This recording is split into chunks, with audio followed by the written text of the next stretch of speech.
Good morning, everybody. How's everyone doing? Welcome to the first day of Sónar+D. Over the next couple days, you're going to hear from some of the most interesting minds in creativity and technology. And we're going to start today with visions of how VR and AR will affect your life in the future. There's also an area called Realities that's in the next building over there where you'll get to see some VR and AR yourselves. But for right now, I want to introduce Michelle Greenwald to introduce the panel, and here they go.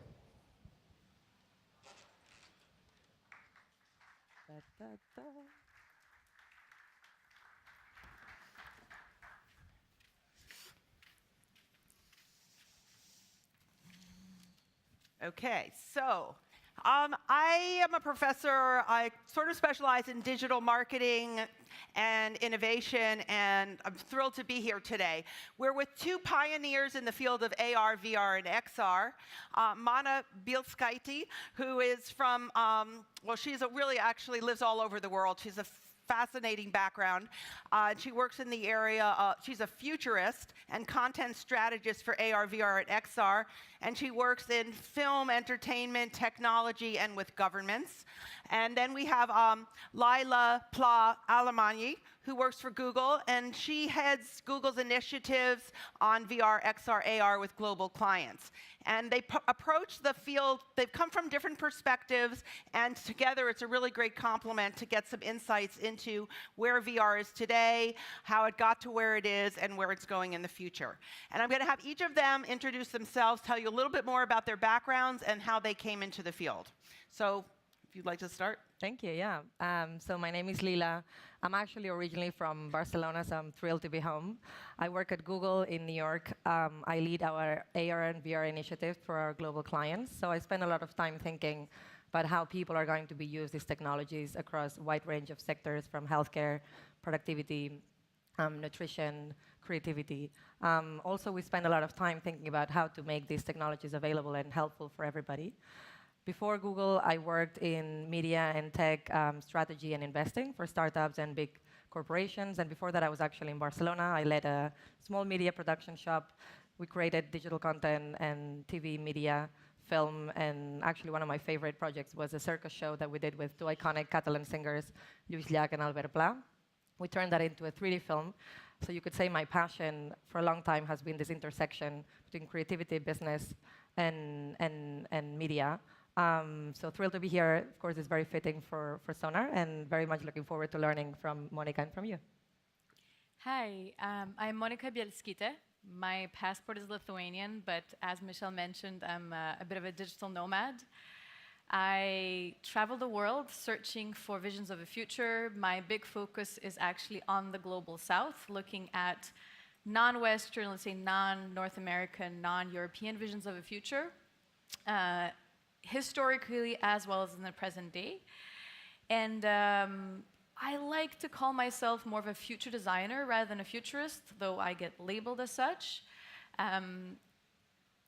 One of the quite few, really not many futurists with a creative rather than technological or scientific background.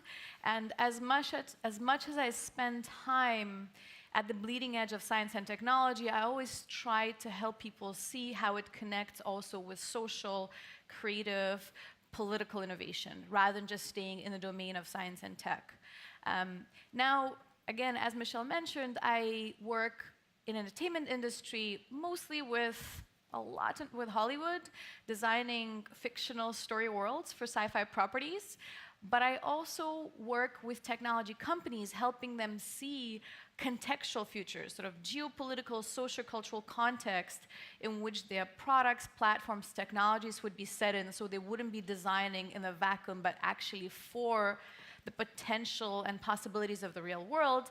And last but not least, I am very involved, as of more recently, with the real places, cities and countries, in helping them design fictional futures, again, for their reality. Now, AR, VR, MR has entered my life at its third wave. So just as Oculus was being sold to Facebook I started being really interested in space, specifically for the potential of prototyping these fictional futures and letting people be fully immersed in the possibilities of what our life and the world could be. Okay, so the way this is going to work is that each of the speakers is going to provide a presentation of the work that they're doing and what are the big challenges that they see going forward. Then I'm going to ask a few questions, and then we're going to open it up to the audience. So, Monika? Great. I'm sorry, Lila's going first. No worries. All right. So I'm going to talk for about 7-8 minutes, and then Monika will talk for about 7-8 minutes, and then we'll have some questions. So I want to talk about the why and the what. Why AR and VR are so important for Google, and also show you some examples of what we're working on. So the why. We live on what we say the cusp of the fourth technological revolution, which is this shift to immersive. The first technological revolution was when the PCs, personal computers, entered our offices and our homes. The second one was when the internet connected our computers into a network. The third one is when we put computers into our pockets. And the fourth one is this shift into immersive. And we think that this fourth wave of technology will be as powerful and profound as the other ones have been in the past. And it will impact everything we do, from the way we work, to the way we interact, to the way we shop, to the way we learn. So what do we mean by immersive computing? What's this immersive shift? So if you think about the origin of search, it was basically a technology that understood text, right? You could type a question, and the technology would understand a text. 2-3 years ago, we launched Google Voice Assistant. Now you can talk to the computer, you can ask questions, it feels much more human. And this shift, the last shift, really is for technology to see what we see. So vision is one of our most important senses. And with Google Lens, we will be able to have technology see what we see. So how many of you know about Google Lens or have heard of it? Okay, a few. So when we talk about this immersive computing, we're thinking about technology that acts more like we do. So with Lens, you basically have your phone. You can point at the world or point at an object, and it can recognize the thing that you're looking at, and it can provide more information. So it's basically visual search. So as I was saying, search has gone from text to voice to vision, and this shift, which we call immersive, is just making technology more like we do. So here you have an example of, I go to bookstores. I really like to know more information about the books that I'm browsing. So right now I have to text the author of the title. With Lens, I can just point my phone to the book, lens it, and it will provide more information. The second example here is a receipt. It turns out that we take a lot of pictures of sunsets and selfies, but 15% of the pictures that we take are actually utility-based. So those are receipts, their bank statements, their recipes. So with Lens, I can just point at the receipt in this case. It will understand it's a receipt, and it will also take an action, so we can add it to my expense report. And the last one there, which you can't really see, is, for example, Monika's wearing a really cool outfit. I can lens her, and it will tell me what she's wearing, what the designer, and probably buy it. So why is this important for AR and VR, and how does AR and VR fit into this immersive computing shift? So when we think about the real world, we live in a 3-dimensional world. But when we think about our digital world, we live in a 2D-dimensional world. So we live in a world trapped in screens. What AR and VR can do is basically bring the digital world into these 3 dimensions and make it more helpful, more useful. So, we have this flat world here because we say that if Galilei lived today, he would say that our digital world is flat. So this AR, VR, what it will do, it will blur the boundaries between the physical and the digital world. And we think that by making it more seamless, it will make technology more helpful, more human. So in this case, when we talk about virtual reality, we say that VR can bring anything to you, and augmented reality can bring anything to you from the world. So this is one of my favorite examples, the one on the left. This is Susan. She's a cancer patient in London in a hospice. She's from Jerusalem, and she can't travel to Jerusalem. So she got this VR headset with Google Earth, and she could walk around Jerusalem, of the Jerusalem of her childhood. And it's a really funny video. If you haven't seen it, please do, because you'll see her screaming, "This is amazing." And then the one example on the right, augmented reality can bring anything to you from the world, is these kids who are studying Da Vinci. Instead of learning about Da Vinci through a text, they can use augmented reality and bring this object that was designed by Da Vinci as a helicopter for the 15th century. So the reason why we think this is important is because the hypothesis is that more immersive is more engaging is more helpful, more human, makes technology more useful for humans. So we actually did some research with a media agency called Mindshare and also some neuroscientists. And what we saw when we scanned the brains of people who had consumed information in 2 dimensions and 3 dimensions is that when you consume information in 3 dimensions, you retain and you understand the information much better. So here you can see the scan of these 2 brains. The one on the right, you can see that there is a much higher cognitive activity. This is huge, and we'll continue to research into this. But if this is true and we can prove it's true, it would basically validate our hypothesis that immersive computing can indeed be much more helpful for humans in how we learn, in how we interact, in how we communicate. And you might be wondering, well, we've been hearing about AR and VR for a long time. Is this really happening now? And we believe that it is. This really shift is happening now. On the left, you have the estimate for AR-ready phones in 2018. We estimate that it's going to be 800 million, and this is because instead of having separate headsets, which is what we had to do with VR, we just can use our phone. So AR Core and AR Kit, which are the AR platforms that iPhone and Android have launched to the market last year, will lead to these huge numbers. And then on the right, you have for VR, 200 million devices in 2018. So the audience is definitely there, the reach is there, and this is really unprecedented, and it's in the last few months. So I want to talk to you about the what very briefly. I mentioned earlier that we believe that this shift to immersive computing and making technology more human will have an impact in everything we do. So I want to show you an example of what that means, in how we work, how we play, how we create, how we shop. So this is, how we play, how we create. This is one of my favorite AR apps.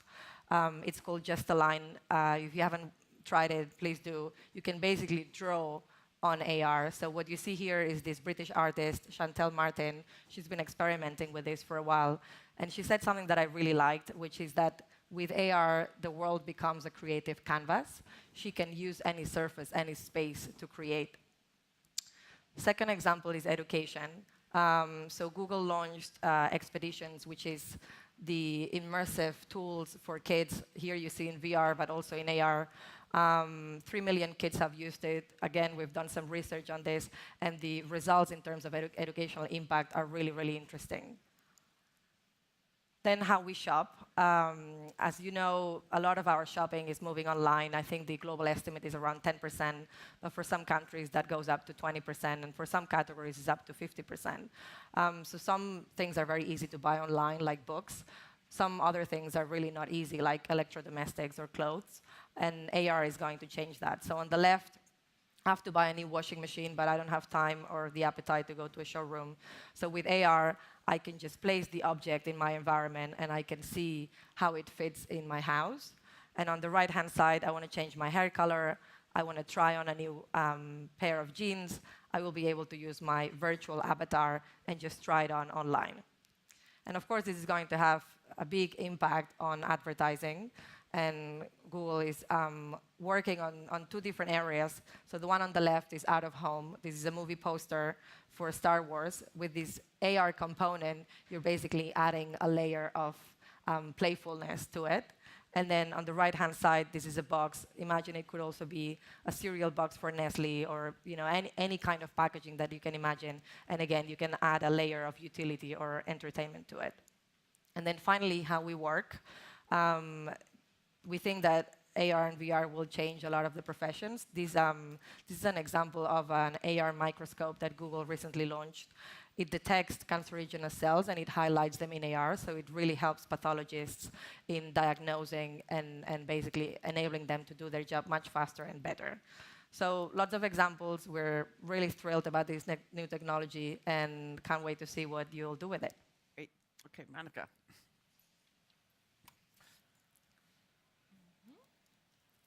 Can we put my presentation in? Nope.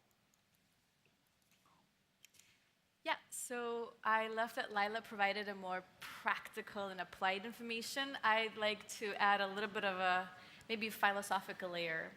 And this introduction is called Virtual Reality to Shared Reality, and hopefully by the end you'll understand what I mean with that. So the premise really is that the digital world will soon enough be enmeshed with a physical world in such a way that our reality becomes a transparency mode that we choose.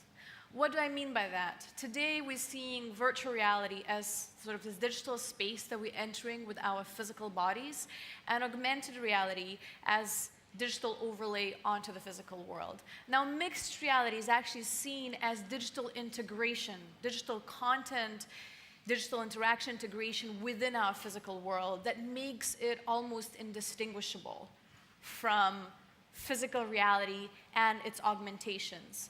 Where we are going, though, these three branches will merge, and we will be having one device that somehow combines the functionalities of all of that. So, of course, that is what we are sort of seeing, right? The lens and the brain-computer interface, we're still far from there, yet that is the direction where we're heading. That digital overlay and digital integration will change its opacity, its transparency, as we will be moving through our personal, professional lives, through time and space and different activities within it. So, maybe the most important thing to understand is that VR, AR, MR is not just another gadget. It's not just another thing, it's not just another means to solve problems or to entertain ourselves.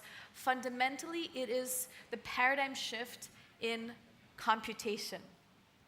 We're leaving rectangular screens behind and stepping into computational space where the world becomes our desktop. So what does that mean? What does it mean when we're not watching it anymore? We are actually in it. This becomes a visceral medium where we could be affected in ways equally fabulous and absolutely terrifying. When we believe that certain things that are not happening to our physical bodies, yet the trauma we could experience could definitely be physical. A lot of conversation has been had around the storytelling in virtual reality. And I feel the whole premise of that is wrong. If you're trying to make me do certain things and look in certain places within the virtual space, you just want to create a virtual frame. And so you're defeating the purpose of what this medium allows. So we're leaving the content frame and we're entering the experience matrix that we've been moving and interacting with. And so in some way, the main character, the main interaction that we're having is not with people or creatures that we'd be encountering and talking with or solving problems with. It is actually with the space. The space itself has to be alive and dynamic. And interaction within that, of course, is key. A movie exists even if nobody is watching. Immersive experience does not.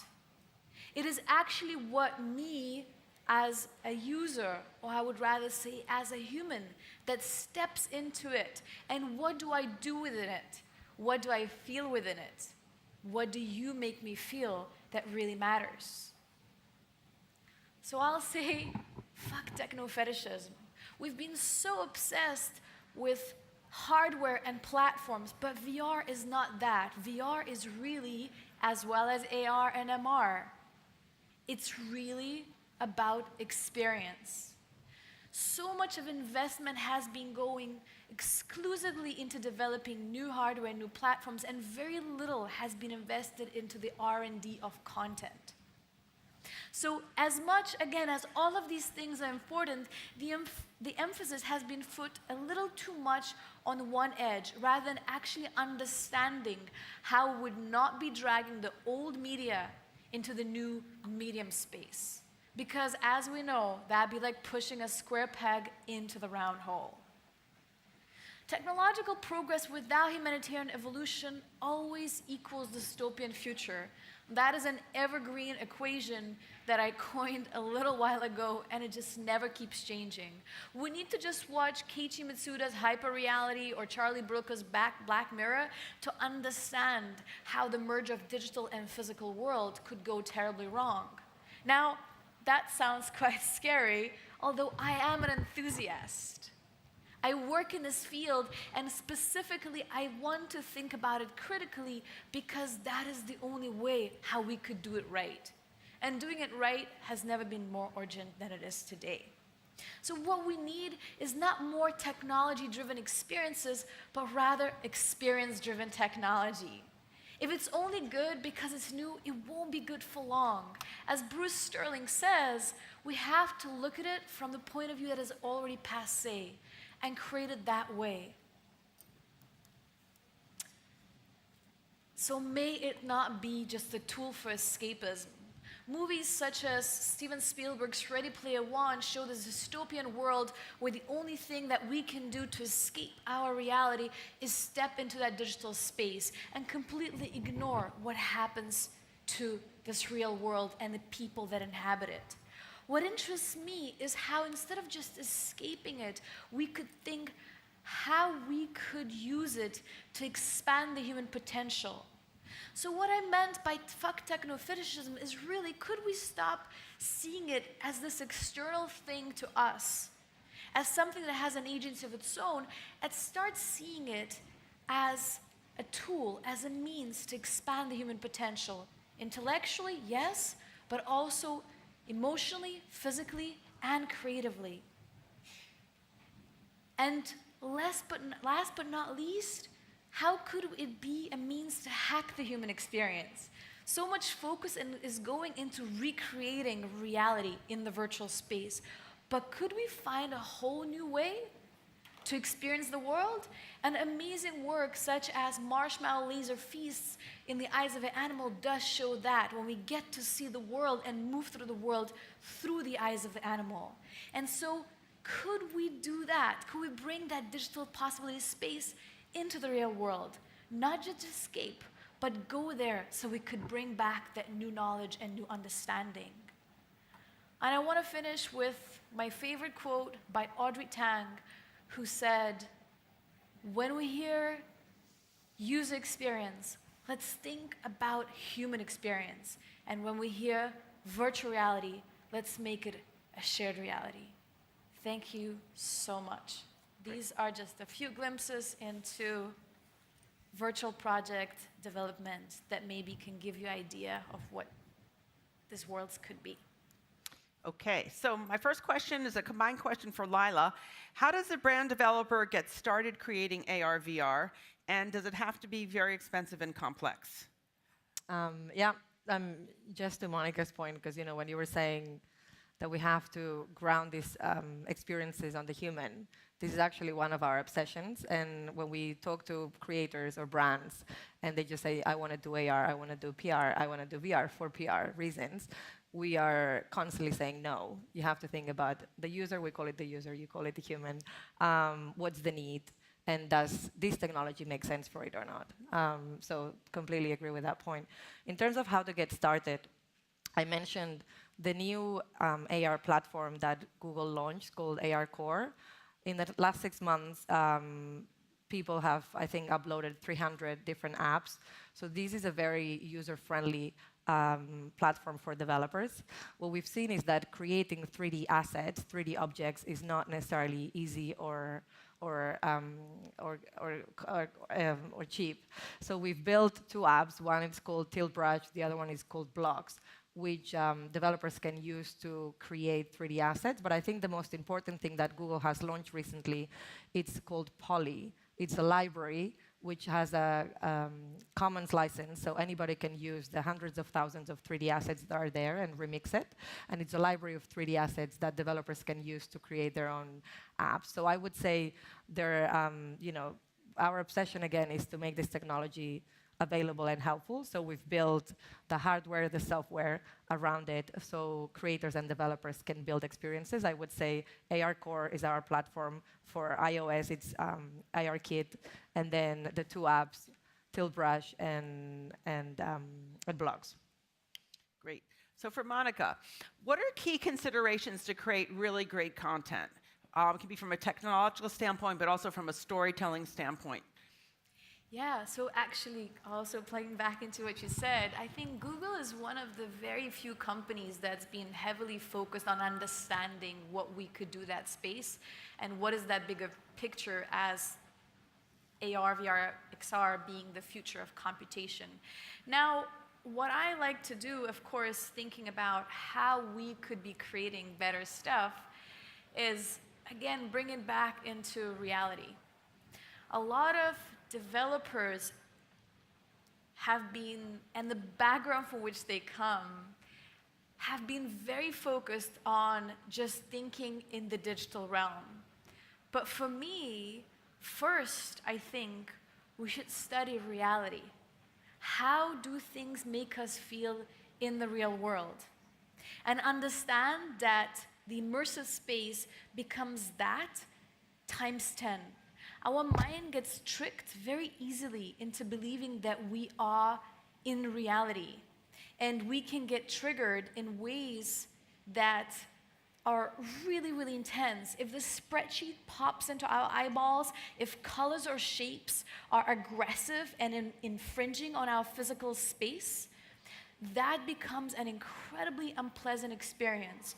So what really interests me, and what I always suggest to developers, designers, creators, is to really study how things make us feel in the real world, and how could we smooth over these edges, add the magic, and make it so that it's not just recreation of the best real experiences, but there's a whole new layer added to that, yet in a way that is respectful to our psychology. Okay, super. So, Lila, what do you think are some of the benefits and also the challenges of AR, VR, and XR? Yeah, great question. I think the benefits, as I was saying, is that it can really help us do things, and it can really make us, when we talk to developers, we say that AR and VR gives you superpowers, because it allows you to shift your attention to do activities much faster, or even more productive, or more efficiently, or better, or into new realms that you haven't even considered before. So there is a whole creative potential that I think is really interesting. At the same time, when you talk about dystopian future, if we think about how now the digital world will be able to overlay into our real world, we really don't want this wonderful real world full of digital stuff all the time. So of course, the big challenge here is to understand when can the digital world blended into reality really be helpful to humans? As we saw, I think, with that old lady, Susan, being able to take her to her hometown is extraordinary. Now, she probably doesn't want to be there all the time. So again, when we think about these experiences, both for AR, for VR, but especially for AR, we see them as micro moments, we call them. So if we want to make it really helpful, these are probably going to be glimpses. So I want to learn, I want to see, I want to buy, I want to do. They're very glimpses when digital can add a level of helpfulness. And I think when people think about Google, they think about how it helps me being helpful. But we certainly don't want the digital world onto the real world all the time. Right. So I think the balance is really where the challenge is going to be. Right. Okay, so I'm going to ask one more question of Monika, and then we're going to open it up to you. So besides immersive technology, you've also been very involved in world design. And how do you see these two connected? Yeah, so I actually come from the world design. I work with entertainment industry in crafting out these multi-platform immersive story worlds. That means designing a world that would not just be what we see in a frame of the movie or series, but also thinking how it could become a game, a VR experience, merchandise, et cetera, et cetera, et cetera. So what is, of course, fascinating with that is when you are designing it, you are thinking of the entire universe and everything within it, how it functions. If somebody's eating a certain kind of food, it needs to be produced somewhere. If society is structured in a particular way, then that's how people's homes look and that's how they work. However, in the mediums that we have today, we get only a glimpse of that. What's interesting for me with the immersive media tech is that we could truly enter those spaces.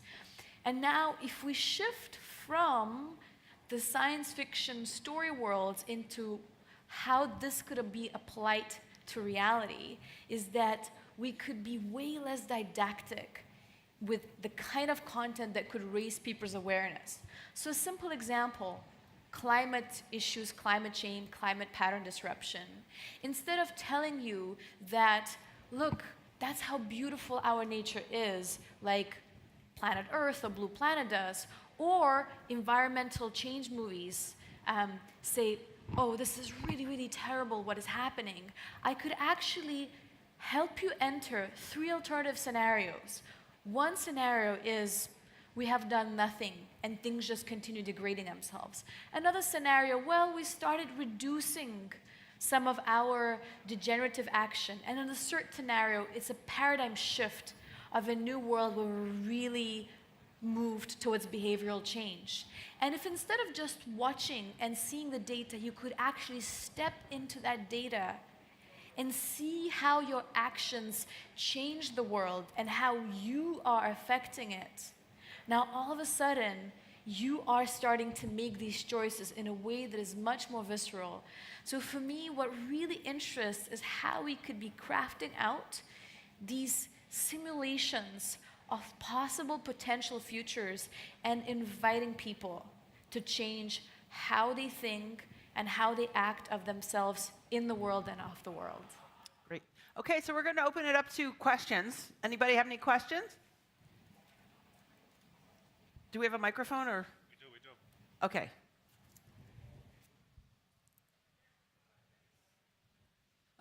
My name is Adriana. My question goes more about impacting also people that has different kinds of diseases or more on the rehab or even people that are truly need to cope with pain.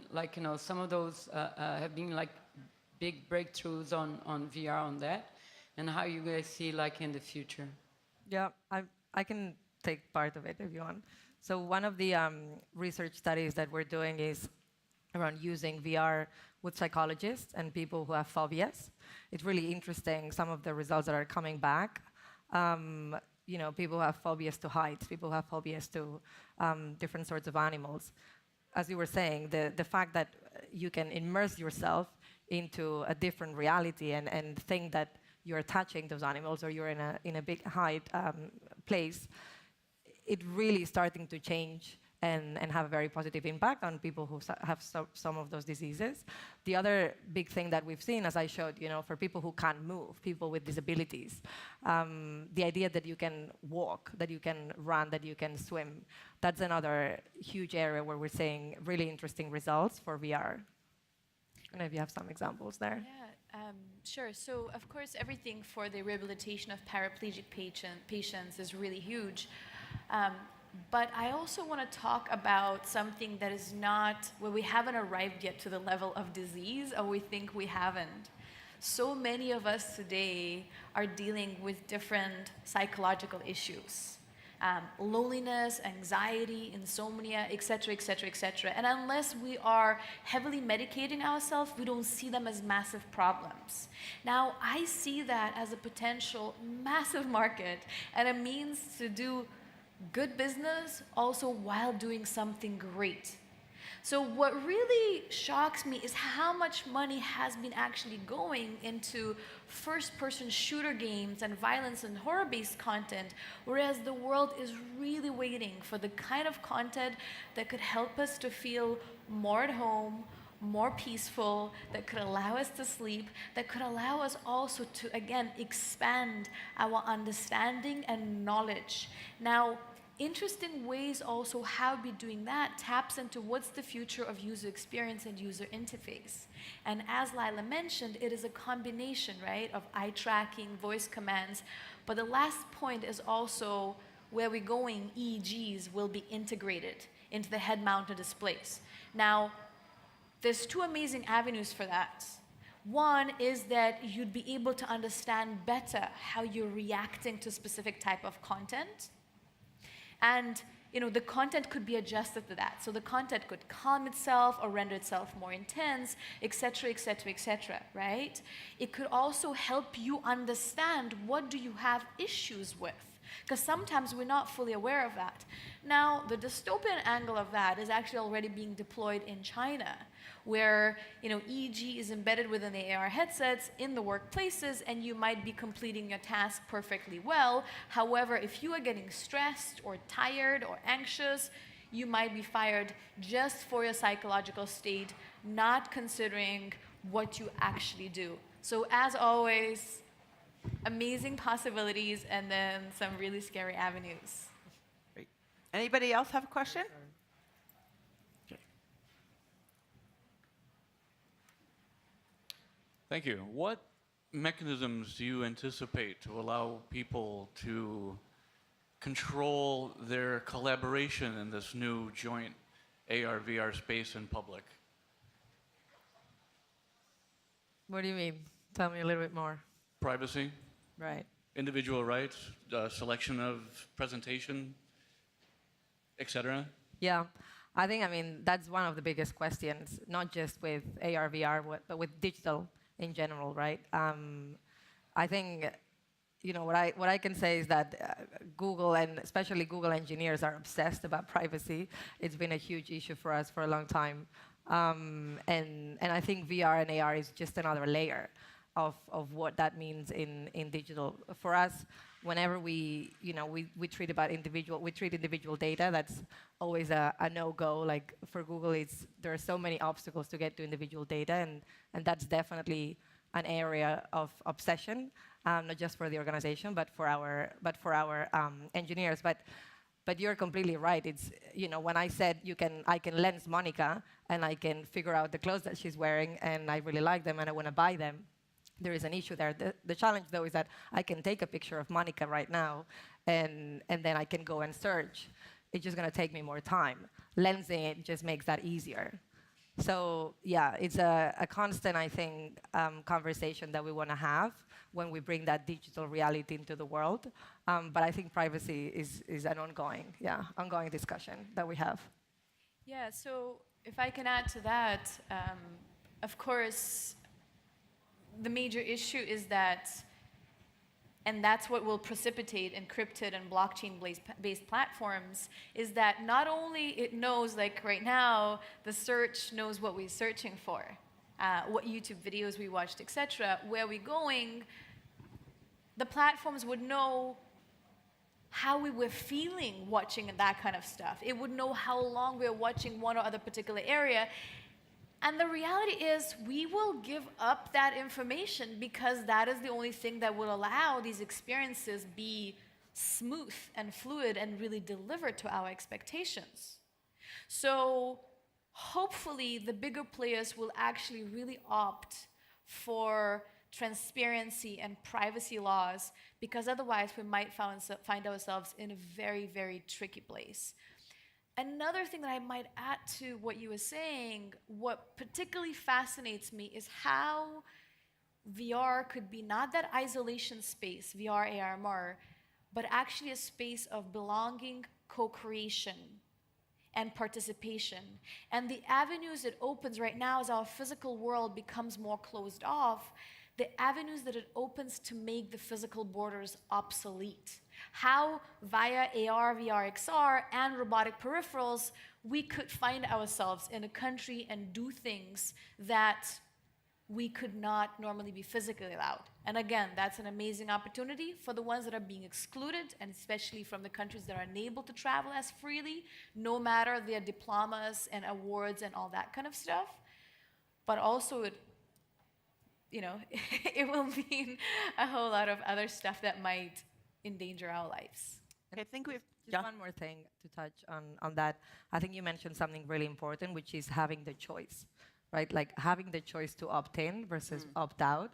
And I think as an individual, because I know that if I opt into giving certain information, the value of that technology is so much greater.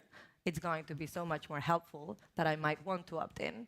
But then, I know that I'm giving up certain information. What I know, at least for Google, is that the individual information will never be accessed. It's all in an aggregate. But I think as an individual user, it's that dichotomy. And the question will be ongoing as to how much do I want to opt in? Same with the phones. At the end of the day, this is so helpful and valuable to me. But there is also some challenges that come with having the phone next to us all the time. Yeah, which is why healthy competition between the platforms and the hardware producers will be healthy. Okay, so we have time for one more question. Go, gentleman in the back. Yeah, you had your hand up before. Yeah. I have two. Sorry. One is very, very specific for Lila. When you say 200 million devices for VR, you say capable devices or real glasses in the market? Yeah, it's a combination of both. Cardboard and different single devices for VR. It's a combination of both, yeah. Okay. And the other one is for Monika. I have the experience working with Be Another Lab from here, from Barcelona, with the machine to be another. And they use a kind of interaction that can be called augmented virtuality, that they use directly human interaction. Okay, is you are living in the experience of another person, recorded 180, and if someone is giving the hand to you, someone is giving directly the hand. And it's very nice because we are always thinking in devices to do smells, but you don't need a robot hand to touch you. You just need another person to touch you. Yeah, so I am a huge fan of Be Another Lab. They are truly, truly wonderful as creators, as innovators, as people. No surprise, actually, a lot of them actually have background in neuroscience, which for me seems fundamental, understanding how a brain perceives things in order to do something that is truly innovative. Yes, indeed, it's amazing to be in the virtual experience and actually have a person manipulate your body in different ways to change, augment your perception of reality. Now, that is not always possible. It can be amazing in the case of especially medical applications, right? With the help of certain physical immersion, digital immersion, as well as sort of physical support, we could definitely help people heal in ways that we could never before. But that is not always accessible. So that's where the haptics come in and all devices kind of built around that. We have to think that where we're going, it is fully immersive experiences that for now are very expensive or necessitate fairly complex setups such as Be Another Lab. In the future, they'll become smaller and easier and more sort of malleable to use, sort of haptic exoskeleton suits, et cetera, which again presents incredible opportunities, but also dangers. And it's important to think about that, to think that where we're going, we're not just going to be watching it and hearing it, we will truly be feeling with the entirety of our body, and also we might have additional senses added to us, senses and layers of understanding of the world that we do not yet possess, which is fabulous and, again, terrifying in some ways, but definitely an opportunity we should take on and think about it in a way that is engaged. Great. Thank you very much. Great.